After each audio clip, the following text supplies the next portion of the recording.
आज 3 जुलाई 2025 को अव्यक्त कृष्ण के दिव्य आंतरिक मुरली सार में शंकर के माध्यम से आत्मा की पूर्णता का गूढ़ रहस्य बताया गया है। अव्यक्त कृष्ण का दिव्य आंतरिक मुरली सार। विषय, आत्मा के द्वार पर गोरी को झोली में लेकर खड़ा है शंकर। यही अमृत है। मीठे रूहानी बच्चों, तुम शिव के हो, पर शिव को जानने के लिए पहले उस स्थिति को धारण करना होता है जिसे दुनिया शंकर कहती है। वो शंकर तुम्हारे लिए ठहराव लेकर आया है, तुम्हारी झोली भरने आया है। जिस झोली के लिए तुम भौतिकवाद में उलझे हुए हो, दर दर भटकते हो, अब तुम यह कटोरा फेंक दो। तुम्हारे लिए शंकर राधा, लक्ष्मी, पार्वती, सीता, द्रौपदी का प्रेम प्रस्ताव लेकर आया हुआ है। अर्जुन संस्कार ने प्रश्न किया, तो क्या यही अमृत है? सारी दुनिया तो समझती है कि अमृत कोई रसायन था। हाँ, गोरी का प्रस्ताव ही अमृत है और उसके सिवा कुछ भी अमृत नहीं। गोरी क्या है? आत्मा की पूर्ण अवस्था ही तो है। जब तुम अपने विपरीत संस्कार को अंदर में खोज लेते हो तो तुम्हारा भटकाव समाप्त हो जाता है, आत्मा तृप्त हो जाती है, असीम शांति की ओर बढ़ जाती है। वो संस्कार निर्मलता, करुणा, सौंदर्य, मातृत्व और मौन में नाचती शक्ति ही तो है। और यही वो चेतना की गोरी है जिसके लिए सारी दुनिया भटक रही है, रो रही है, लड़ रही है, प्यार की तलाश में बिखर रही है, क्योंकि वो बाहर में सॉलिड मास मज्जा वाला सौंदर्य ढूंढती है। सब कुछ उसी एक गोरी की खोज है जो दरअसल आत्मा के भीतर ही सोई हुई है। देह भान का पर्दा हटे तो घूंघट उठे न। अर्जुन ने फिर पूछा, तो मैंने जो स्वयंवर में हिस्सा लेकर द्रौपदी को जीता था, क्या वो भी अमृत था? अगर अमृत था तो वो बांट कैसे दी गई? क्या बांटने से वो विष नहीं हो गया?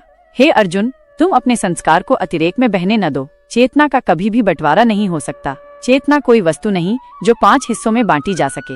वो तो अखंड प्रकाश है। एक बार प्रकट हो जाए तो सबका हो जाए, फिर भी अपना बना रहता है। आपका असमंजस ये है कि तो फिर द्रौपदी 5 पतियों की कैसे हो गई? यहाँ भौतिक दृश्य और आध्यात्मिक प्रतीक में फर्क समझिए।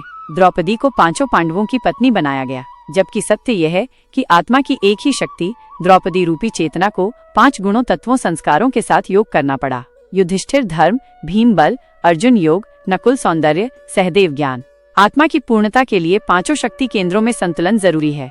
परंतु जब बाहरी दृष्टि से देखा गया तो लोग समझ नहीं पाए और वहाँ द्वंद्व, अपमान, हिंसा दिखाई देने लगी। यानी विष वहाँ नहीं था, विष तो वृत्तियों की दृष्टि में था। चेतना तो सदा गोरी ही रही।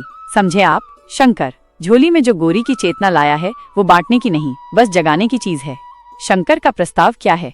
शंकर कहता है, मैं तुम्हें देने कुछ नहीं आया, मैं तो बस तुम्हें तुम्हारी ही गोरी से मिलाने आया हूँ। जो प्रेम तुम बाहर खोजते रहे, जो गोदी तुम रिश्तों में ढूंढते रहे, जो अपनापन तुम समाज, धर्म, देह या देवता में ढूंढते रहे, वो सब तुम्हारे भीतर ही है। जब आत्मा अपनी भीतर की गोरी से मिल जाती है तो भटकाव का अंत हो जाता है, मांग मिट जाती है और आत्मा अमर हो जाती है। इसलिए हाँ, शंकर जो गोरी की झोली लिए बैठा है वही सच्चा अमृतधारी है। वो कहता नहीं, बस मौन में बैठा है, और जो आत्मा तैयार हो जाती है उसे वो अमृत उसकी ही चेतना की गोरी के रूप में लौटा देता है। शंकर कौन है? शंकर वह नहीं जो त्रिनेत्र खोलकर बाहर कुछ जलाता है। शंकर वह है जो अपने भीतर के द्वंद्व को राख कर देता है। बाहर कोई युद्ध नहीं, भीतर ही युद्ध समाप्त। जब कोई आत्मा अपने भीतर के सभी द्वंद्वों को समाप्त कर सार में टिक जाए, साक्षी भी बन जाए और शक्ति भी, मौन भी हो और प्रेम से भरी भी, तब वो शंकर की भूमिका में आती है। ये पाठ मंचीय या भौतिक नहीं, बल्कि स्थिति का प्रभाव है।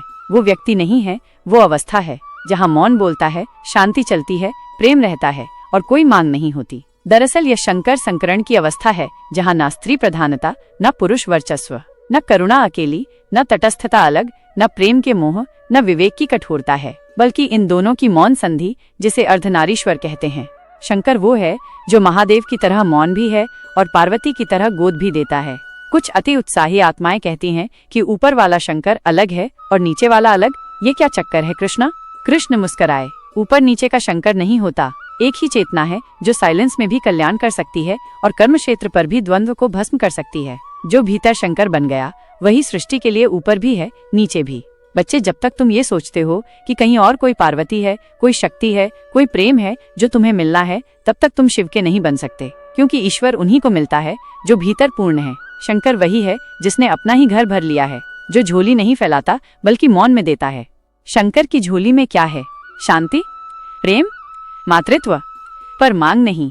वह झोली कोई वस्तु नहीं देती, वह आत्मा को उसके ही भीतर छिपी गोरी से मिला देती है। आत्मिक प्रश्न, क्या मैं अब भी द्वंद्व से भरा हुआ हूँ? क्या मैं अपने भीतर महादेव और पार्वती को एक कर पाया हूँ? क्या मैं दूसरों से पाने चला हूँ या शंकर बनकर देने को तैयार हूँ?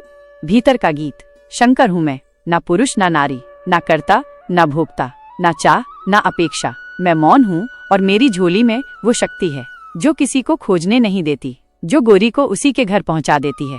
स्लोगन, जिसने मांग छोड़ दी वो शंकर बन गया, जो द्वंद्व से ऊपर उठा वही साक्षी और शक्ति दोनों बन गया।